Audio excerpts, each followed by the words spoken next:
Vatimpana etni pasteur Barbier Christina. Ianareo no nifidy ahy, fa izaho no nifidy anareo ka nindry anareo mba handeha moa. Andeha sy amoa ary mba areta ny vokatrareo. Amen na ivavaka izy. Nakoaka manoloana ny famasinanao zahay iray zanaka fa namasina amin'izao maraina izao. Midera anao ary manome voninahitra ny anaranao satria dia tsapa amintsena. Navotanao tamin'ny fanjoky ny Satana, izay tsy mitady afa-tsy ny hamono, hanapotika, handrava izay rehetra fahasoavana omenao anay. Eny hamono ihany koa ny nofinay, satria dia milofatratra ilay fahavalo amin'izao mitady izay arapany. Saotra Jesosy fa tiady mahery anay, ho anay ianao. Mandefa ny miaramila anao isan'andro, mitoby manodidina amin'ny toerana misy anay, miaro anay amin'ny loza, ny fahafatesana tampoka, ny arety mandringana, ny aretina maro samihafa rehetra. Dera laza ho anao, ray zanaka fanahy masina ka zany indrindra, nomezanay voninahitra ny anaranao masina, manao hoe masina, masina, masina Jehova tompony maro, heniky ny voninahiny tany rehetra. Amen. Manetry tena Jesosy eto anatrianao ankehitriny, ary dia mihotrika manoloana ny fahamasinanao sy ny fitiavanao. Mamindra foka miantraha, manomponao tsirairay avy, izay mampandroso anao isa-tokantrano amin'izao maraina izao. Eny Tompo, tsy mendrika nanona ny anaranao akory aza satria dia mpanompo tsy mendrika, mampalahelo anao isan'andro eny, fa na dia vao miposaka aza ny masoandro, tsy miafina aminao ny tsy fahamarinana ty anatinay. Amin'ny fo sy fanahy, sainana, izay tsy maneho ny voninahitra ao Jesosy. Fona aminao Tompo, sasao amin'ny ranomasina indray raha makivaky ity andro sabata ity Jesosy malala. Dia metehezanao Tompo, ampahery anay mandrakariva, anolalana anay mandrakariva amin'izao dianay, izao Jesosy ho any amin'ny Jerosalema vaovao izay efa nampifomananao anay. Tsy mora izany Jesosy, irao ny fanahinao masina Tompo, iara-dalana aminay mandrakariva, ampianatra anay mandrakariva amin'ny alalan'ny teny masinao, afantaranay Tompo ny sitraponao, ary azahoanay koa fampahirezana isan'andro avy aminao. Fa raha ny nofinay dia tsy manan-kery tokoa, kanefa soa fa tsy nomenao, fa naosa izahay, fa fanahy mahery, ahafahanay manohitra zana-tsipika rehetra alefan'ilay ratsy. Ta io ny teninao Jesosy ankehitriny, ta io ny mpanomponao izay anambara zany teninao izany. Mpanompo tsy mahasoa ihany aho, kanefa nofidinao indray amin'izao maraina izao, anambara ny fahasoavanao.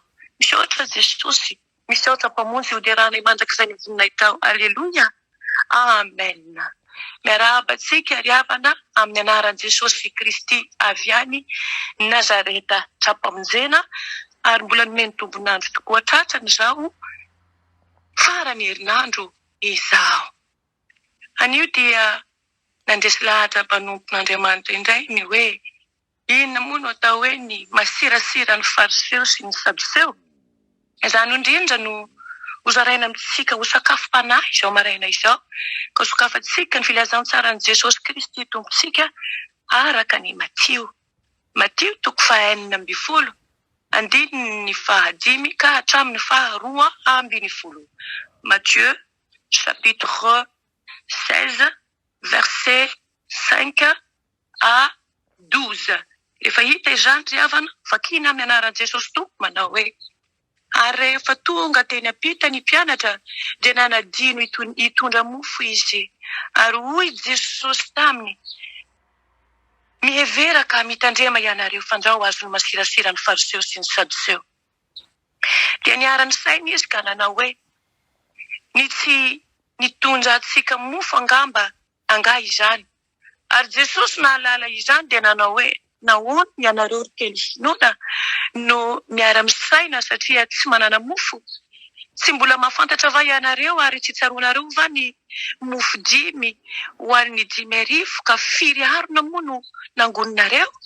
Na ny mofo 7 ho an'ny 4,000 ka 5 sobika moa no nangoninareo?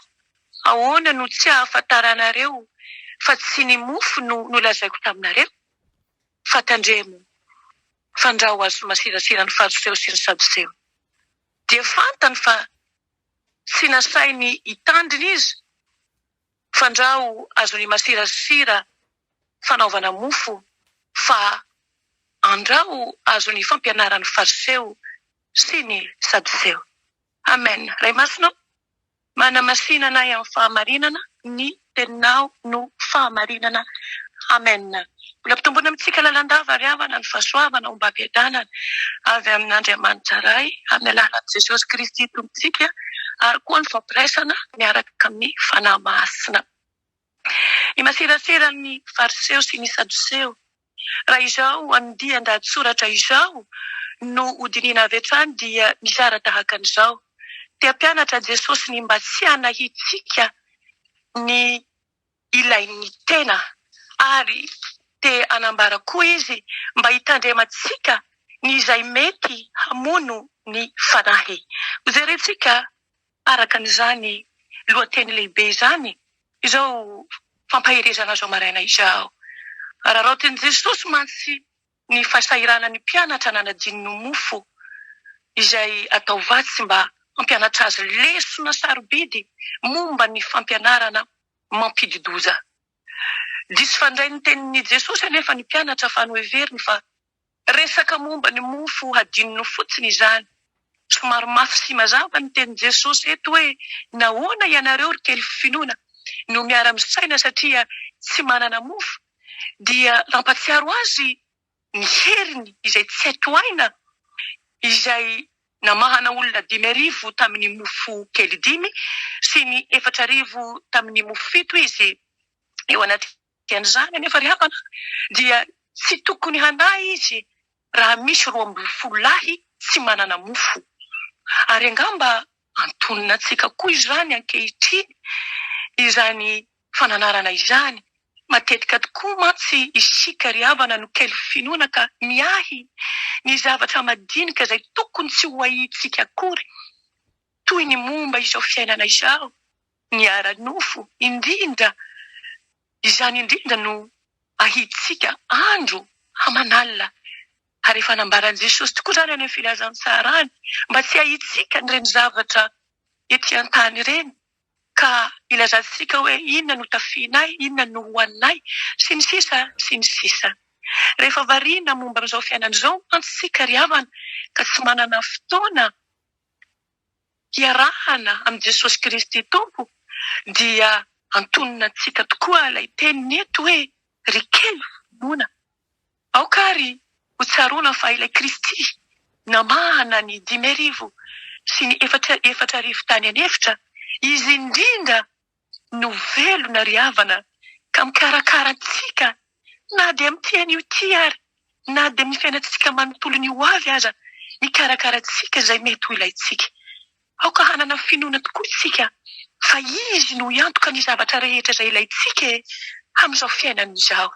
Ary izany indrindra ny lazainy tokoa hoe aza matahotra fa mino fotsiny ihany eny ry havana.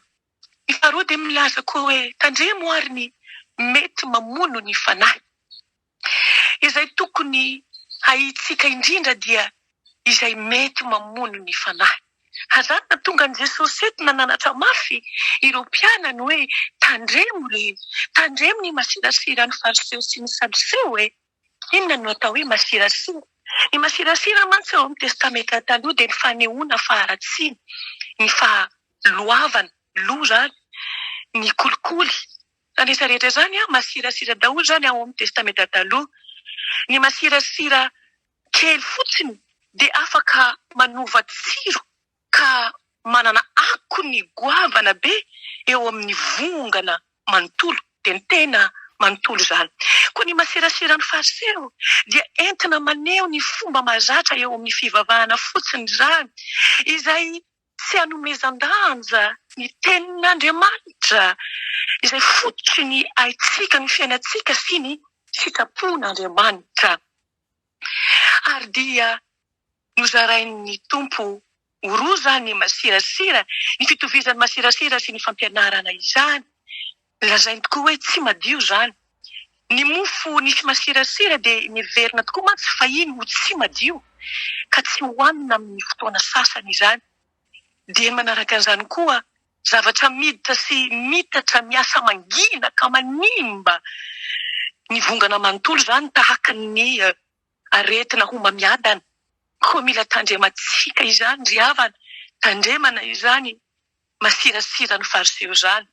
Ny fariseo manko dia atoko-pivavahana tamin'ny andro izany izay mihevitra ny tena ny ho madio, satria manaraka ny lalàna ara-baky teny izy, ka dia manamarina ny tenany izy fa diovana ivelany fotsiny no katsahiny. Azany na tonga ny Jesosy ny teny mafy an'ireo fariseo hoe ry mpiatsara velatsy, araka ny teny voalaza ao amin'ny Lioka 12:1, ary mbola nilaza tokoa izao mitandrema ianareo fandrao azo ny masirasira ny fariseo dia ny fiatsaram-belatsy, nanaraka ara-baky teny ny fitsipika madinika no forotiny izy ireo, ka olona tsy mila ny fahamarinana avy amin'ny Jesosy Kristy izany fariseo izany. Mety alam-panahy eritreritra toy izany koa tsika kristianina ry havana, ka mila mitandrina tokoa isika. Ka aoka isika hitandrina amin'ny masirasira ny fariseo ry havako. Raha ny sadoseo kosa dia ny tsy finoana sy ny fahalalan-tsaina, izany hoe liberalisme no kilemana. Izy ireo mantsy dia tsy mino ny fitsanganany maty izy ireo, kanefa io no tena fototry ny finoana kristianina. Raha tsy mitsangana Jesosy dia tsy misy fanavotana, tsy misy famonjena. Koa poizina mahafaty ny fiangonana kristianina izany fampianarana diso izany, ary azo lazaina fa ny fiangonana maneran-tany betsaka dia alai-panahy hanaraka izany, ka manara-po amin'ny hoe fotsiny hoe fampianarana momba ny materialisme amin'ny modernisme. Ary izany indrindra no ampitandreman'i Jesosy ry havana amin'ireo mpaminany sandoka izay tsy manambara afa-tsy ny fampanantenana vola aman-karena sy ny fahombiazana ny voninahitra amin'izao fiainana izao ihany. Ireny dia mila hialantsika ireny ry havana, satria betsaka ny manao fampianarana ny fariseo sy ny sadoseo, ary dia tsy mitsono izany fampianarana mitarika ny olona ibebaka izany, andeha milalatery izany ry havana, ka mila fiditsika mafy ry havana araka ny bitsiky ny fanahy masina no manavaka ny mpaminany sandoka sy ny ireo mpampianatra izay avy amin'ny Jesosy Kristy marina manambara ny tena fahamarinana mifanaraka amin'ny Baiboly, dia ilay tenin'Andriamanitra izay sabatra ny ho an'ny fanahintsika. Ary aoka ho tsy ho adinontsika fa ny loharaha no iavian'ny fampianarana diso rehetra ngery havana, dia tsy iza tsy akory fa ny devoly. Ka izany indrindra ny tsaroan'i Paoly rehefa nanoratra tamin'ny Efesiana izy nampitandrina ny olona tao Efesosy, araka ny voalazan'ny Efesiana 1:2-10 ka hatramin'ny 12 hoe tafio avokoa izy ny fiadian'Andriamanitra mba hazahoanareo hifahaja amin'ny fanangolety devoly. Fa isika mantsy tsy hoy Paoly tsy mitolona amin'ny nofo-amandraha, fa amin'ny fanapahana sy amin'ny fanjakana sy amin'ny fanjakany izao mifahamazinana izao dia mifanahy ratsy eny amin'ny rivotra.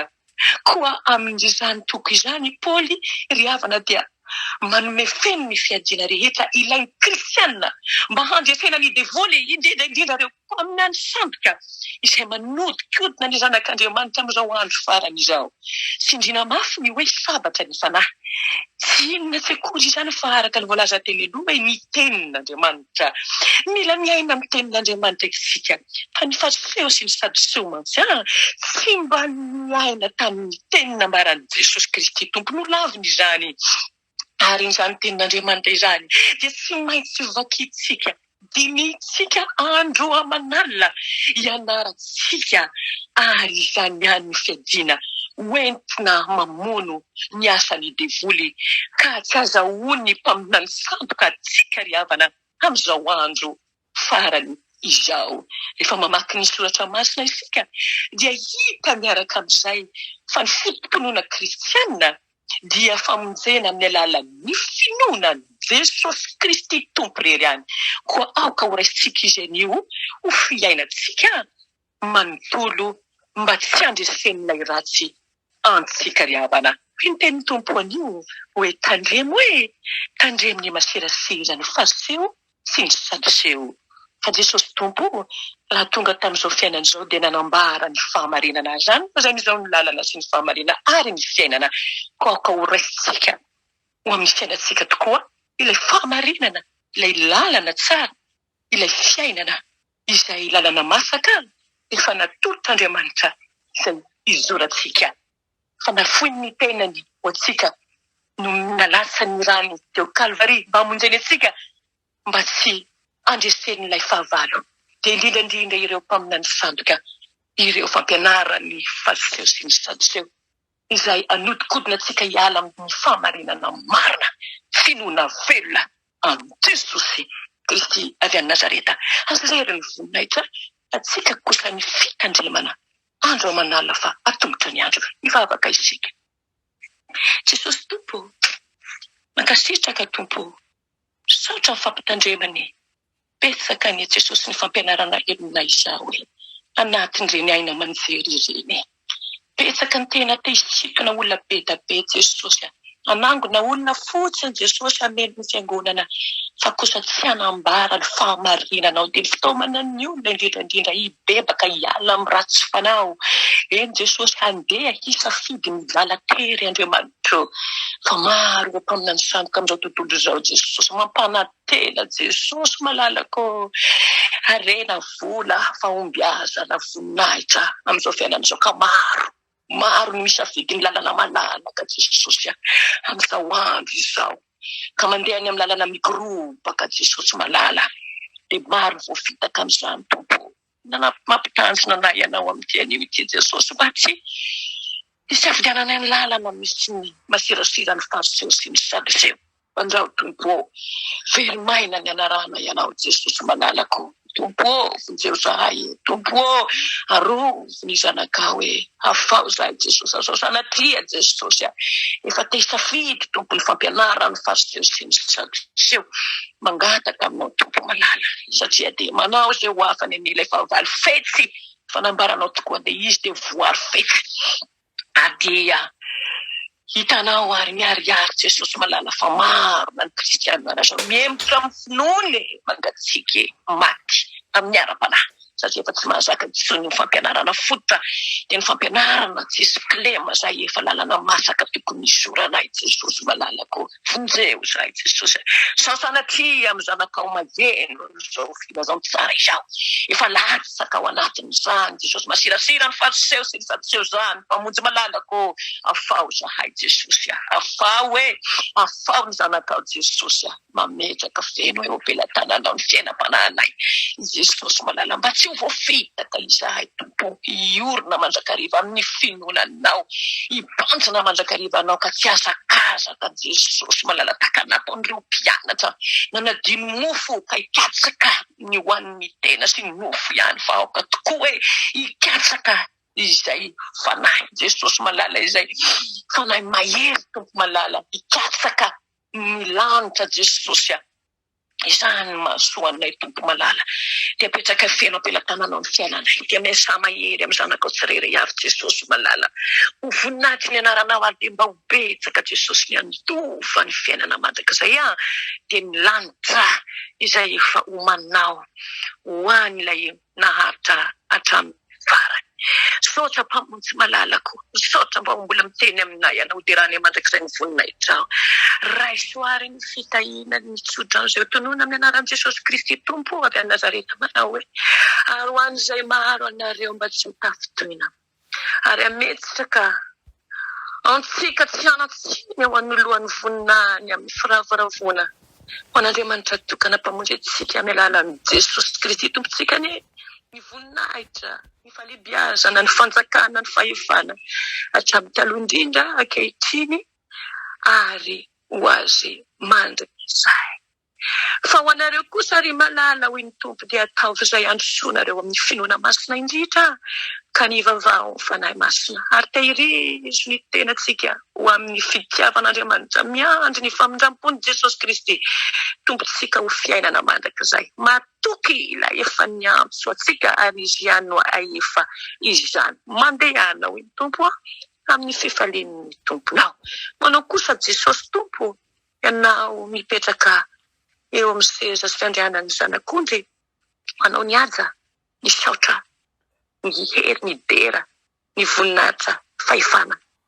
Anao hatramin'ny taloha indrindra izany ankehitriny ary mbola ho anao mandrakizay. Haleluya. Amen.